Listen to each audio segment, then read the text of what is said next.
Hey Michaels, welcome back. Okay, இந்த வீடியோட heading formation of coloured ions. டேரக்டா உள்ள போயிடலாம். ஏன்னா குட்டி குட்டி வீடியோவா எல்லாம் போட்டுட்டு இருக்கேன். பிளேலிஸ்ட்ல போய் பாருங்க. ஸோ எப்படி coloured ions d block element show பண்ணது இன் அக்வஸ் மீடியம். கீழே பார்த்தீங்கன்னா உங்க புக்ல கலரா வரிசையா ரவுண்ட் பாட்டம் ஃபிளாஸ்க்லாம் வச்சு காட்டியிருப்பாங்க. ஆக்சுவலி அதான் பேரான்னு தெரியல, அதான் நினைக்கிறேன்.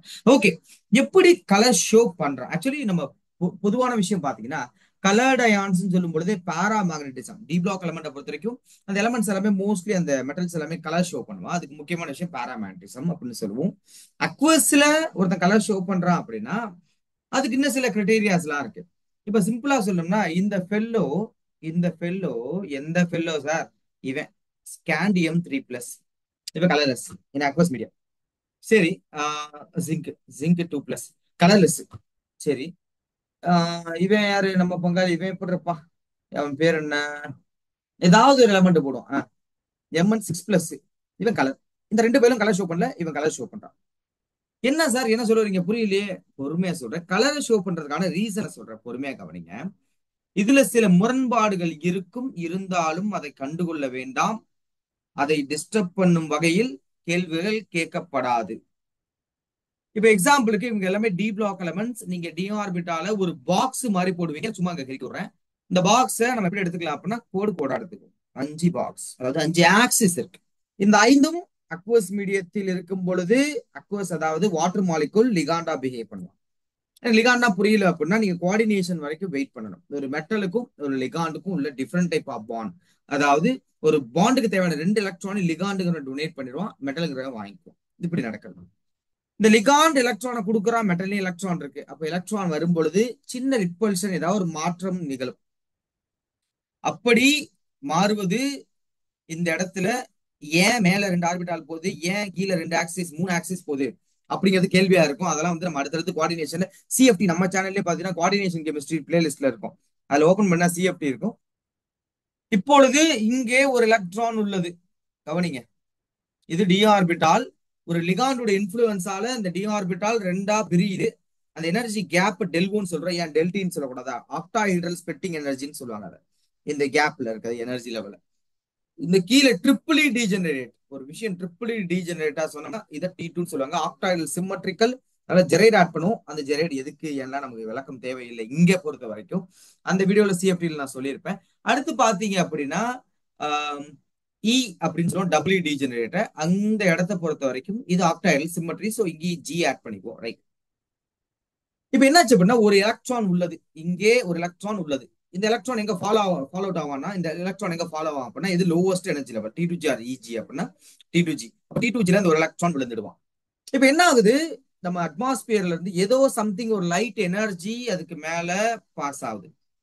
லைட் எனர்ஜி பாஸ் பண்ணணும், எனர்ஜி அப்சர்வ் பண்ண என்ன ஆகும் அப்படின்னா ஒரு எனர்ஜி லெவல்ல இருந்து இன்னொரு எனர்ஜி லெவலுக்கு எக்ஸைட் ஆகும். இப்போ இந்த T2Gயும் டி ஆர்பிட்டால் தான், இந்த இஜியும் டி ஆர்பிட்டால் தான். அதைத்தான் நம்ம என்ன சொல்றோம், டிடி டிரான்சிஷன் அப்படின்னு சொல்றோம். அதான் என்ன சொல்றோம், டிடி டிரான்சிஷன். இப்ப எனர்ஜி அப்சர்வ் பண்ணிட்டு என்ன ஆயிட்டான், எக்ஸைட் ஆகி மேல போயிட்டான். இந்த மேல போனவன் ஒரு கொஞ்ச நேரம் எக்ஸைட்டட் எனர்ஜி லெவல் யாரா இருந்தாலும் கொஞ்ச நேரம் தான் இருக்க முடியும். அதுக்கப்புறம் அங்க இருந்து நேரா கீழே வந்தான். அப்ப என்ன பண்றா, கீழே வரும்பொழுது அவங்க அப்சர்வ் பண்ணிட்டு ஒரு அமௌண்ட் ஆஃப் எனர்ஜி அப்சர்வ் பண்ணிட்டு டிராவல் பண்ணிட்டான். கீழே வரும்பொழுது ஏன்னா லோ எனர்ஜி லெவலுக்கு வரணும். அப்ப எனர்ஜி என்ன பண்ணும், ரிலீஸ் பண்ணணும். அப்ப எனர்ஜியை ரிலீஸ் பண்ற அந்த ரிலீஸ் பண்ற எனர்ஜி நமக்கு எங்க போகும்னா விசிபிள் ரீஜியன்ல விழுவும். விசிபிள் ரீஜியனை பொறுத்த வரைக்கும் நமக்கு வந்து ப்ளூ டு ரெட் கொடுத்துருப்போம். விசிபிள் ரீஜியனை பொறுத்த வரைக்கும் என்ன சொல்லுவோம் அப்படின்னா ப்ளூ லோவர், அதாவது கம்மியான வேவ் லென்த், இது ஹையர் வேவ் லென்த். இந்த இன்பிட்வீன்ல இருக்கிற எல்லா கலருமே, இந்த இன்பிட்வீன்ல இருக்க எல்லா கலருமே, ஒவ்வொரு கலரும் வந்து இன்பிட்வீன்ல பாத்தீங்கன்னா ஒவ்வொரு கலருமே வந்துடும் உங்களுக்கு. இப்போ இது என்னன்னா இதுல இப்ப இவன் அப்சர்வ் பண்றது ப்ளூ அப்சர்வ் பண்றான். அப்ப ரிலீஸ் பண்றது என்னவா இருக்கும், கீழே வரும்பொழுது இங்க மேல போனவன் திருப்பி கீழே வரச்ச இவன் ரிலீஸ் பண்றது என்ன இருக்குன்னா ரெட்டா இருக்கும். இதை வந்து காம்ப்ளிமெண்டரி கலர்னு சொல்லுவாங்க. லோவர் வேவ் லென்த் அப்சர்வ் பண்ணா அப்படின்னா ஹையர் வேவ் லென்த் ரிலீஸ் பண்ணுவாங்க. ஹையர் வேவ் லென்த் அப்சர்வ் பண்ணா லோவர் வேவ் லென்த் ரிலீஸ் பண்ணுவாங்க. அது தக்கன இந்த வேவ் லென்த்தை எதை வச்சு அப்சர்வ் பண்றான்னு நீங்க சொல்றீங்க அப்படின்னா அது எல்லாமே லிகாண்டோட இன்ஃபுளுன்ஸா. சரி, இவ்வளவு தேவையா இந்த இடத்துல சிம்பிளா சொல்றேன். என்ன அப்படின்னா அன்பேர்ட் எலக்ட்ரான் தான் டிடி டிரான்ஸ்ஃபர் நடக்கும், அவன் கலர் சிம்பிள் முடிஞ்சு போச்சு. அன்பேர்ட் எலக்ட்ரான் இருந்தா டிடி டிரான்ஸ்ஃபர் நடக்கும், அவ்வளவுதான். எப்படி சார் அன்பேர்ட் எலக்ட்ரான் தெரிஞ்சுக்கணும் அப்படின்னு நீ கேட்டீங்கன்னா அதுவும் ரொம்ப சிம்பிள். இப்போ எக்ஸாம்பிளுக்கு சொன்னீங்கன்னா இப்போ ஏதாவது ஒரு அயான்ஸ் இங்க இருக்கு இல்லையா, இப்போ டைட்டானியம் 4+, இல்ல அது வேணாம், கீழே எல்லாம் கொடுத்துருக்காரு, பார்த்தாலும் தெரிஞ்சிடும், பட் நமக்கு தேவையில்ல. MN three plus, MN three plus எடுத்துக்கோங்க. எம்என் த்ரீ பிளஸ் வரைக்கும் இவன் கலர் ஷோ பண்ணுவானா மாட்டானா. எடுத்தோடனே டி ஆர்பிட்டால வரைஞ்சுக்கோங்க. ஓகே, எடுத்தோடனே டி ஆர்பிட்டாலை வரைந்து கொள்ளவும் மக்கள்ஸ். இப்ப எம்என் பொறுத்தவரை நியூட்ரலா இருந்தா D5S2, எம்என் நியூட்ரலா இருந்தா D5S2. இப்ப த்ரீ பிளஸ் இருக்கா, 3 எலக்ட்ரான் வெளியே போயிடும். முதல்ல எஸ் எலக்ட்ரான் 2 போயிடும், அடுத்த 5 டில இருந்து 1 எலக்ட்ரான் போயிடும், மிச்சம் 4 இருக்கும். 4 எப்படி அரேஞ்ச் பண்ணுங்க, 1 2 3 4, 4மே அன்பேர்.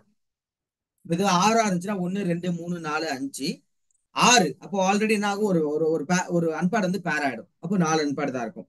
ஸோ D4 D6 ரெண்டுலயுமே 4 அன்பேர்ட் எலக்ட்ரான் இருக்கும். ஸோ அன்பேர்ட் எலக்ட்ரான் இருந்தா it will involve dd transition. Dd transition. அப்ப டிடி டிரான்சிஷன் இன்வால்வ் ஆச்சு அப்படின்னாலே கலரை ஷோ பண்ண முடியும். அவ்வளவுதான், சிம்பிள். இப்ப கலர் ஷோ பண்ணாத நிறைய பெரிய மனுஷங்கள், எக்ஸாம்பிளுக்கு வந்து இப்ப மெர்க்குரி எடுத்துக்கோங்க. மெர்க்குரி பொறுத்த வரைக்கும் plus, mercury plus, sorry mercury 2 plus, AG plus, இந்த மாதிரி நிறைய பேருக்கு வந்து கலர் அவ்வளவு சீக்கிரம் ஷோ பண்ண மாட்டா. கலருக்கு நிறைய ரீசன்ஸ் இருக்கு, ரைட். எனிவே கலர் ஷோ பண்ண மாட்டேன், ஏன்னா D10 completely field configuration. Scandium ஆரம்பத்திலே பாத்துறோம், scandium 3 plus empty D0 configuration. So anyway இவ்வளவுதான் விஷயம். அன்பேர்ட் எலக்ட்ரான் தான் கலர், ஓகே, இல்லைன்னா கலர் ஷோ பண்ண மாட்டேன். ஆனா சில காம்பவுண்ட்ஸ்ல இப்ப MnO4 மைனஸ், எம்என் வந்து 7 plus, there is no unpaired electron, but even intense அது என்ன கலரு, பர்பிள் கலரை ஷோ பண்ணுவான் இல்லையா.